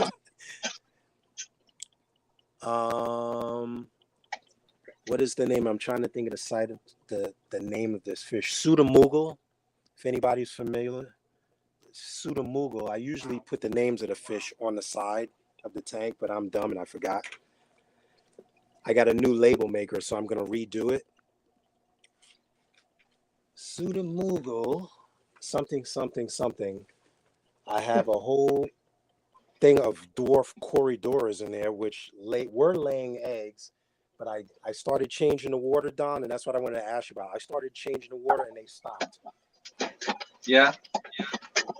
Oh. Yeah. Supposed to be the other way around. Change the water, they start. I'm going to get my light and try to give you a view of the Bivitatum. It's another killifish that I have not seen in the stores around here, but let me see if I can put the light on my buddy there.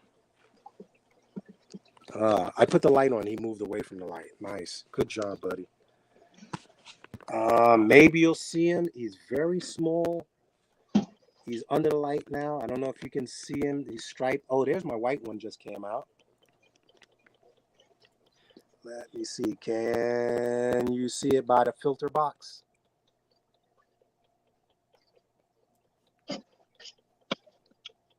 He's in the corner by the filter box. Oh, yeah, bottom left, yeah. That is the female. The male is right near the surface, right there, striped.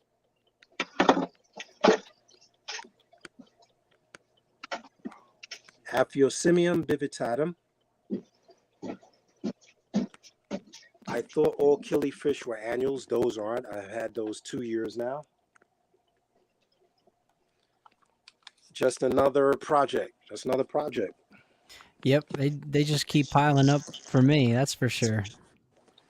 So how many tanks are you up to now? So I went to the auction in Pittsburgh on Sunday. Oh yeah, you didn't tell us how that was. What did you score there? I have a video. So I think I'm going to put a video out on it Saturday or Sunday maybe. This weekend I'll show all of the stuff I got. I stayed from, let's see, I got there at 9:15 in the morning and I left at 6:15 p.m. So it really was all day long. And I did best later in the auction when people were leaving, but I got 4 new species of fish. 3 of them are live bearers, but I got a pair of jeweled Guppies. I got Liberty mollies. So their dorsal fin is red, white, and blue, which I thought was pretty cool, and they're pretty good size. And then the one I probably like, honestly, the most are platy.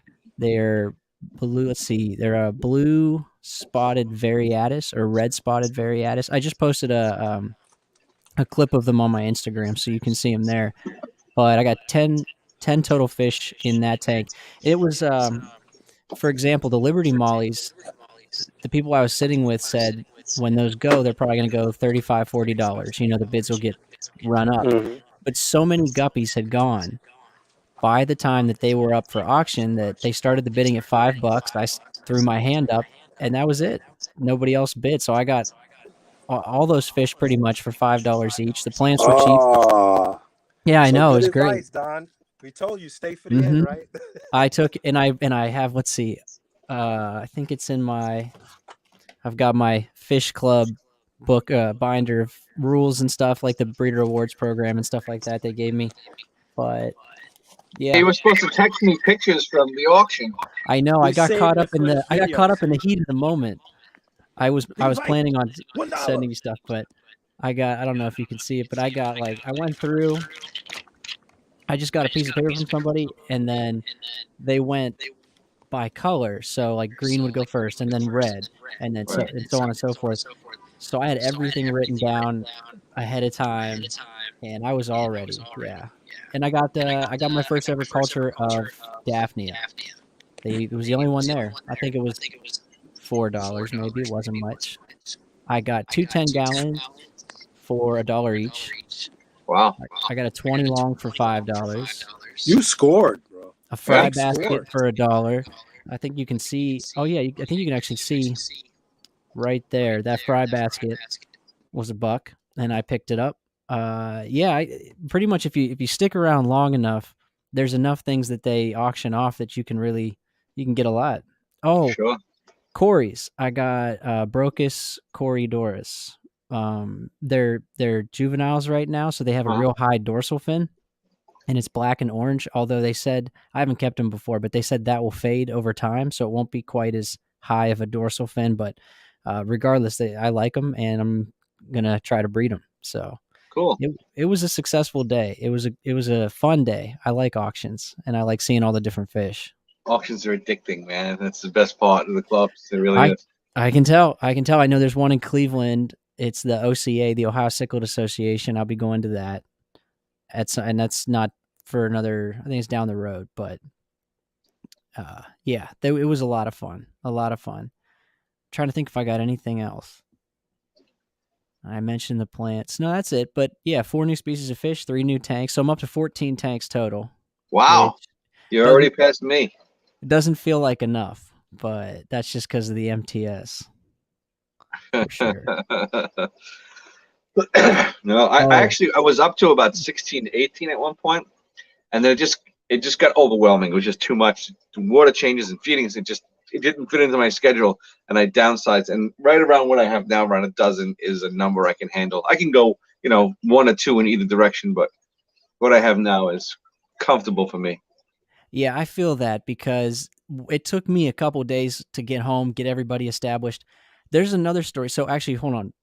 First things first, my Nightbot, I don't know what's going on, and I apologize, but everybody re-input the hashtag for me, and I'll snag your name. I'm doing the wheel right now. And so far, I've got Select Pet, New Local Austin, Mexicali, and I Need a Dab.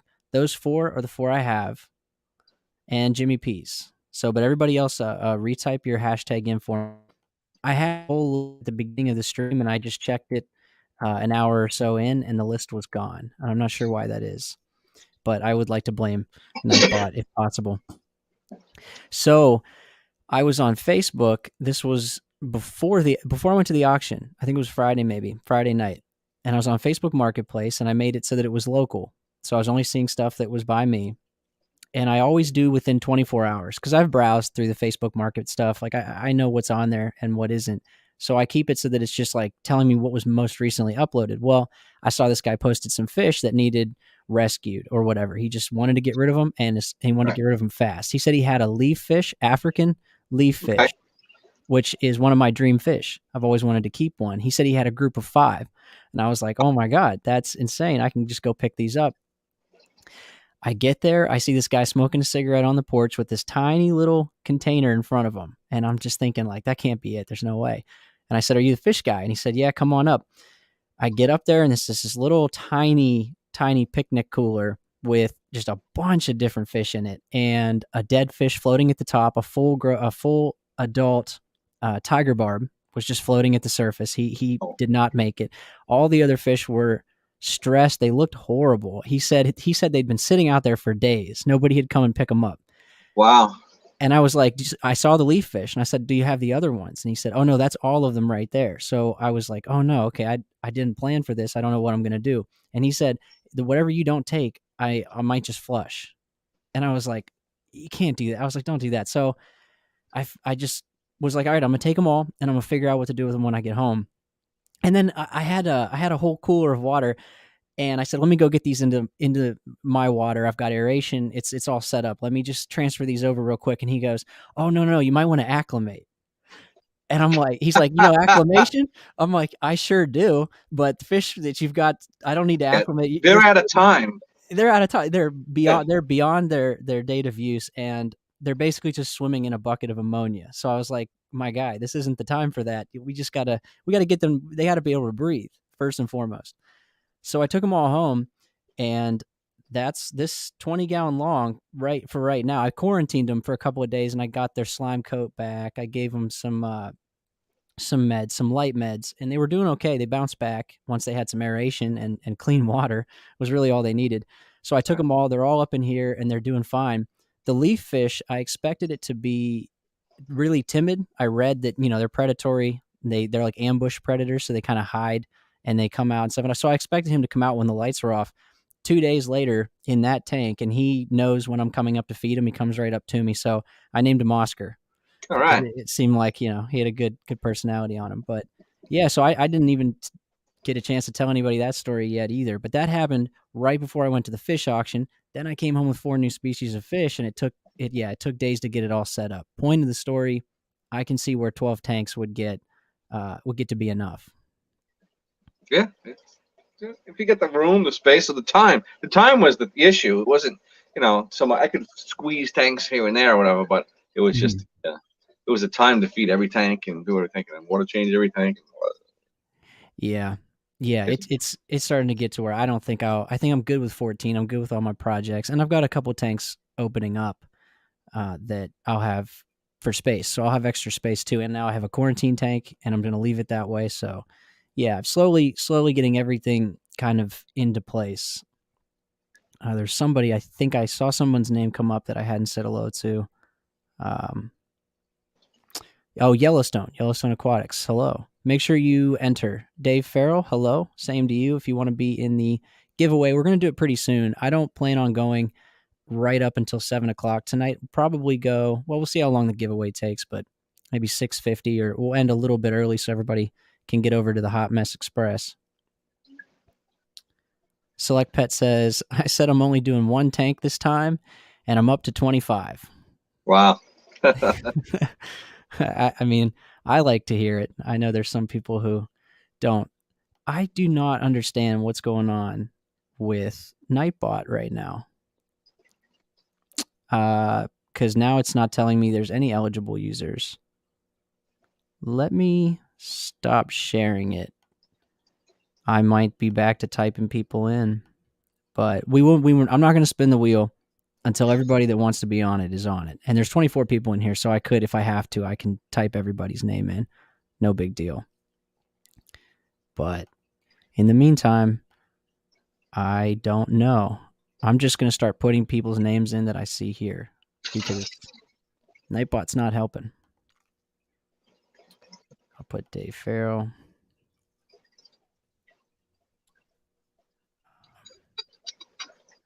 Allie's already on there. So while I'm inputting some names here, Dawn, what is something that you're looking forward to doing, like just a project, or do you have any projects going right now that you're, kind of keeping an eye on, a close eye on? No, I have nothing going on right now. Nothing going on right now. Nothing. I want to try. I'm doing a lot of work in the yard, and I want to try to do some tubbing if I can get the yard going and space and stuff like that. But right now, I'm just trying to keep everything alive. I'm concentrating on that salt water, seeing if I can, just learning it and keeping it going. Yeah. I'll get there. I'm just really far behind you right now. I'll catch up. I can't believe I've never asked you this. It's fitting for the channel, but what's your dream fish? It's always been a show quality Ryukin. Preferably if I bred it and raised it myself. But that has always been I'm a goldfish guy at heart, and I would love to have like a champ swimming around my tank, you know? Yep. Now, if you bred those Ryukins and you were real successful, yeah, would you sell them off? Would you sell most of them? Sometimes you have to. You just get so many. I mean, right. When you're breeding goldfish, sometimes you get thousands, and it goes. You know, the more you raise up, the better chance of you getting a quality fish.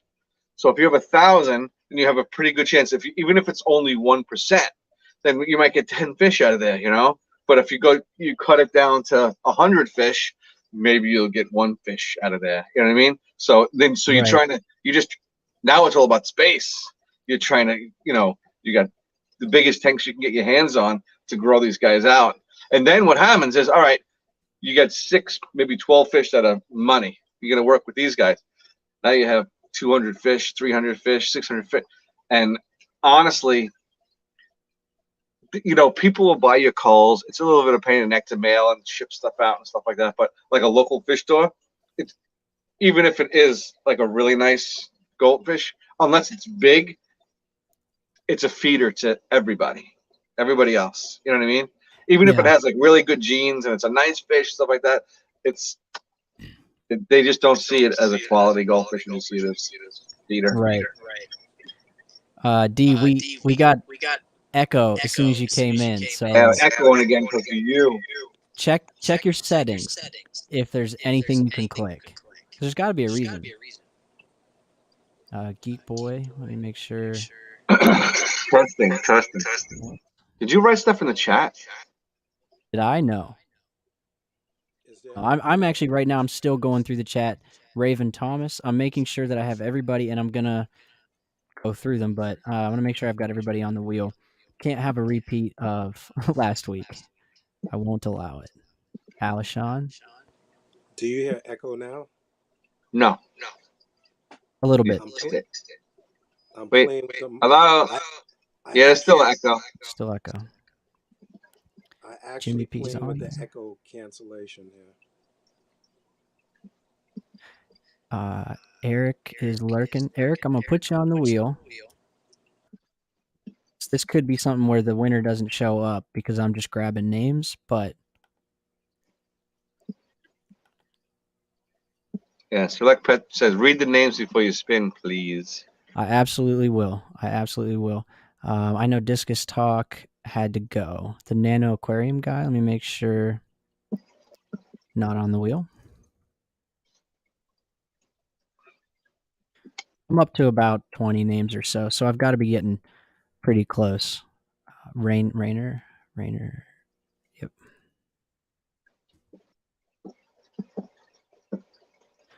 D, you want on the wheel for summertime? I know you're summer tubbing. You want on the wheel for some Ricefish? You're muted. Turn your mic on. I said, what are my chances? I hear you had some hardy competition last week. To win the wheel? Slim, I think. Now, give somebody else a shot. I like to see other people make it. They just have to, whoever the winners are, they should send a picture or comment or send a picture of the fish when they get it. I think that would be cool. Yeah, so last week's winners were Misfit, and who I think is here, and Allison won, but she lives in England, so she donated her winnings to Mary Page. I'm going to send both of those out with this on Monday. I was supposed to send them out already, but I'm going to do them all Monday. It'd be cool to say a tank in England. Like have somebody, I know the time difference is about 7 hours. Yeah. That would be cool. I wonder what happened over in Don's fish room. How many names do you have on the wheel now? Let me count. 1, 2, 3, 4, 5, 8, 9, 10. We got 20 minutes left. 11, 12, 13, 14, 15, 16, 17, 18, 19, 20. 21 names on the wheel so far, not including any of ours, of course. Oh, cool beans, everybody. Thank you for taking part, man. We got to support Jake here. If you guys are not subscribed to Jake's channel, you're out of your mind. It does good work. I'll be like you when I grow up. I wanted to talk to you during the week too. Like I feel bad for the people that come in like second. You know what I mean? The wheel spins like 20 times, and then there's something that comes down to 2 people, and then the other. So I wanted to do something like New York Gold stickers, maybe a cheesy like plastic plant. It's like a booby prize for number 2. Don, are you We'll do that next sponsoring? time. Are you sponsoring second place? Yeah, I want to sponsor second place in the future. Not today. I'm not prepared. Okay, yeah, no, that'd be cool. I agree. I've been on a tear with winning the wheel. Actually, I don't know how. I'm not lucky. I've never won drawings or 50-50s or Me neither. raffles, but out of nowhere this past month, I've won a few things. I haven't kept everything I've won, but I've gotten some wins, and it's surprising. Are you dating Nightbot? Is that what it is? I don't know. Nightbot. Now I look over at Nightbot and I've got 11 names. If I am, our communication is very bad. I've got to work on that. Rico Stan. I don't have Rico on the wheel. I know I don't. All right, I'm going to read the names off. E, can you mute your mic for just 1 second? See if it removes the echo. Yeah. Okay, that was what did it. So let me read these names off without any echo, and we'll come right back. So if your name is not called, please let me know, and I will get you on the wheel. We'll spin it in about maybe 10 minutes.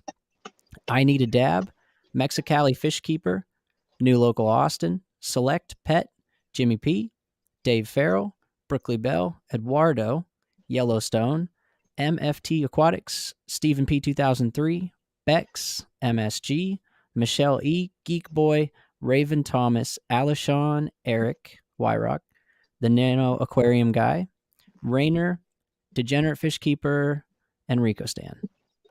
Am I missing anybody? Let me know. Let us know. And I'll make sure you are on the wheel before we start spinning. Okay, D, you can come back. I'll only unmute if I'm talking. This way I don't want you to have the echo. Okay, that works. Yeah, that's perfect. I don't know why we have that echo either. Oh, let me make sure Ian's on the wheel. I don't remember calling his name. It's the iPad. That's what I get for jumping ship. I'm going back to my PC. PC or the phone? The phone worked just fine. Phone worked good. Yeah, it was no problem at all. Yeah, the phone died. Phone was Android though. You and your first world problems with your phone and your iPad and your PCs and your laptop. I got a lot of devices. Unbelievable. And your 125-gallon fish tanks. Jimmy P, thank you for the kind words, man. Jake I appreciate that. I just took down a tank. Now I'm only down to 13. He's beating me now. Did you get Atkins Nature Aquariums on there? Yep, Ian, I just put you on the wheel. John, you're on the wheel as well. No worries. I Need a Dab's on there. Yellowstone's on there. Out of the 3 of us, I shouldn't have the most tanks. By experience alone, I shouldn't have the most tanks. So I don't know. I'm going to do the best I can with them. I'm surprised Don doesn't have more tanks. He's breeding the most fish. Well, I think I got everyone with the amount of tanks I have, but not with the amount of tanks I have full of water. How many empty tanks do you have right now? I think I have 13 10-gallon tanks. Okay. Well, that's another one. I have a 7-gallon cube. I have like a 29 or 30 octagon. I have 2 30 longs behind that door, a 33 longs. There's a bow front, a 60-gallon, and some kind of weird shaped that saltwater tank with all the. It's like a D-shaped tank. It's like kind of octagon in the front, but flat in the back. In my house, it's a D-shaped tank. Come on. Yeah. Hey, I'm a D2. Were all of those tanks you just mentioned empty? You have 13. Yeah, everything I just mentioned is absolutely empty. If you ever need somebody to take those off your hands, I'll come pick them up. Yeah, I definitely have more empty tanks than I do tanks full of water. Oh, there's a 10 on the stand right here with all plants, the whole freaking thing. I tried to sell that at one of the flea markets. I might donate it to the club or whatever. I don't know, but yeah. If you're still hurting for tanks, It won't, if you go to the what's the one in Pennsylvania, the Big Bash Clash, what's it called? Keystone Clash. Yep. Keystone. I'm Yeah, going. you know, I'll bring out whatever you want. Oh, nice. Yeah, actually, for real. I'm doing a lot better since the auction. I feel I've got enough projects to keep me busy and stuff. But yeah, I will see you there. Yeah, I have a good friend that does fish, and I shouldn't be saying this on the thing, but I want to. The 33 long is like, she calls it her unicorn tank. It's really not easy to find those things, and I have some, so I want to bring one out to her just to give it to her so she can do whatever she wants with it. But yeah, that'd be cool. the All right, 33 so long. I think it's getting about that time to spin the wheel. Everybody I see here is on it. Nobody spoke up that, and I think everybody's on the wheel. I've looked over the names a couple times. Okay. I've scrolled back. Yeah. All right. So let me share the new wheel real quick if I can figure out. Yep, here it is. A wheel. Chrome tab. All right. Can we see the wheel? Round and round it goes. Where it stops, nobody knows. I have to add it. So now we're over there. There's the wheel. We can get rid of flow. Maybe not. Oh yeah. Hey. All right. Yeah. So let's spin the wheel. Oh, if you guys notice, I added a thumbnail as a participant. It's just something to make it different. If it lands on the thumbnail, then we do 2 giveaways. So today we're just spinning the wheel for one group of 5. If it lands on that, we'll spin 2 more times and do just 2 sets of giveaways. Wow. Wow. All right, here we go.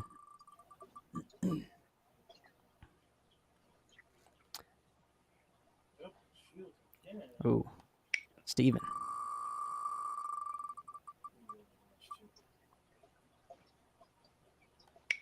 Gardens.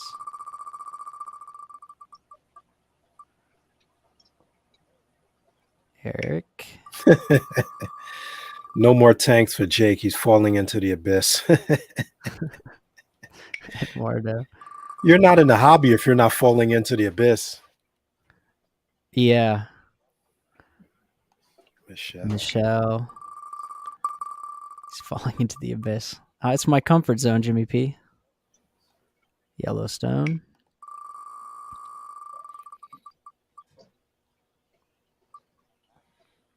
Ian. Man, this thumbnail is really making a run for it. I expected it to go early. I'm not going to lie. That's the biggest one on the wheel, right? Oh, you wished it up. Oh, Anita. I just missed it. Come on. I'm on the edge of my seat here.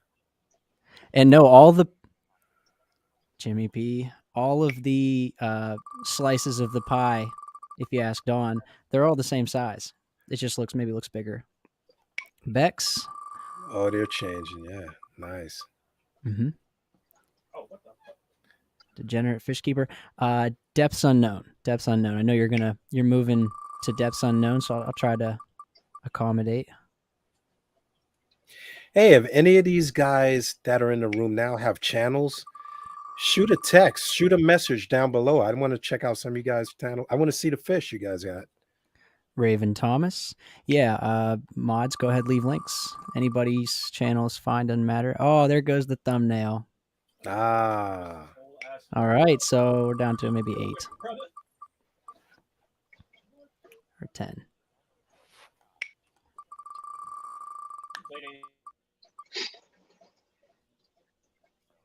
Rico Stan the man.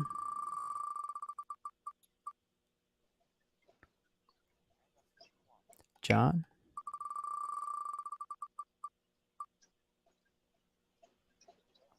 Rainer. What are we down to? 6. Getting down to the wire. We'll do a final 5. Sorry, Brooklyn Bell. I saw Brooklyn Bell. I saw you mention, I think it was in Misfits stream, how you have a couple of bins set up or empty bins somewhere. You need to definitely set those up. Okay, the final 5 are Geek Boy, Dave Farrell, Select Pet, New Local Austin, and Alishon.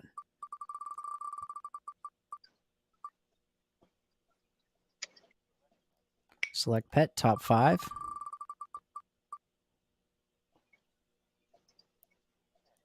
Dave Farrell.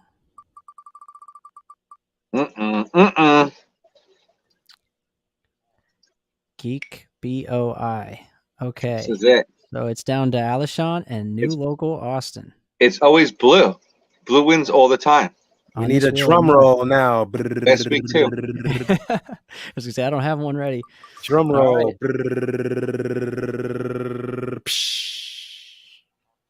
Congratulations, new local Austin. And for everybody who's not, oh, wait a minute. Sorry, Alishon. I'm not the only person who's done that. That's always tricky. Congrats to Alishon. For anybody that did not win, do not worry. I plan to give 3 groups of these fish away. So I have 25 total that are growing out, and I figure to be on the safe side, I want to keep about 10. But that'll allow me to give away 3 groups of these. So next week there'll be another Ricefish giveaway. I don't know if there'll be something else, but there will be at least another one of these giveaways in the future. But Hey, yeah, Yellow. congratulations, Alishon. Congratulations, everybody. I can get Hey, the wheel off. Hey, Okay. Brooklyn Bell brought up a good point. Well, you brought up a good point. Brooklyn Bell has those bins sitting in the backyard. One thing I didn't mention is if you have those bins sitting in the backyard and they're gathering water, or if you have your tub sitting in the back and it's gathering water, please put a mosquito disc in there because you will breed mosquitoes like nobody's business. Yeah, that's right. You told me about that, and I didn't know any better. I wouldn't have gone and got those if you didn't tell me about it. Oh, did you find them? Well, I have a Home Depot local, and I found Okay. them on their Home Depot website. You can see what their stock is now, like just on the Yeah. website. You can see how many they've got in the store. So I'll go pick them up when the time comes. But yeah, otherwise I wouldn't have known. I would have been just a breeding ground for You will mosquitoes. breed mosquito larvae. I mean, the I good don't thing want is that. fish love the mosquito. I have a bucket just for mosquito larvae, but I keep it closed. And in about a week's time, you can scoop up all the wigglers. You will see how many wigglers you have in that book. It's mind-blowing how fast they breed in that standing water. But if you put one of those rings in there, it doesn't allow They- them to. They Okay. won't breed. It doesn't. There's a specific package. I actually left the package outside, but there's a specific package I could grab it, and it's safe for fish. Yeah, I saw a couple different like varieties of them, so I think any of those are probably fish safe. So up next is I saw MysterySnailGuardians put this in the chat. Up next is the Hot Mess Express. We are going to need a hashtag to go over there with, and it can be crazy, it can be silly, it doesn't matter. It can be on the topic, but we do need something to send everybody over with. If anybody's got any suggestions, throw them in the chat. And I'm looking at you, Eduardo. This is your time to shine. Eduardo. I don't know if he's still here or not, but D, thank you for making it today. Thank you for coming on. Dawn, thank you for coming again. You helped me last week, and you didn't let me down this week either. So yeah, I appreciate you guys both being here. Thank you for putting up with my echo. Yeah. Well, it wasn't bad, and I'm glad that we were able to sort it out, figure out where it was coming from, and how to fix it. You have a lot of devices in the house, so one of them is probably on. Mexicali says the hashtag should be 3 Queens. Is that everything to do with the fact that it's Queens, New York, and they're from Brooklyn? Or oh, here we go. I had to. No, Two Brooks, 3 Brooks. Queens. I think the 3 Queens is in regard to the hosts of the Hot Mess Express, which is here in 5 minutes. Either of you guys have any closing words? Dawn, you left us on a really good note last week. Can you do it again? No. Pressure's on. On. D now. So last week, Dawn had a nice little story for us that it was short and sweet. Do you have any short and sweet story for us to end this podcast, or do you have advice? Advice would be just as good. I'm better with the advice than the short stories because I'm a rambler. That's fine. The best advice that I could give you is don't be afraid to fail, because every year I learn a way to improve, and that's by making mistakes. So with salt water, with ponds, with tubs. Don't be afraid to fail. The only way you truly fail is if you never try. Love it, and it's very good advice. Very good advice. Thank you all for being here. People, replay crew, I forgot to shout you guys out last time. Thank you. And we will see you in the next one. We'll be back here, or at least I will be back here next week, same time, 5 to 7 Eastern on Thursdays. And everybody head over to the Hot Mess Express with the hashtag 3Queens. Let them know where you came from. All right, everybody.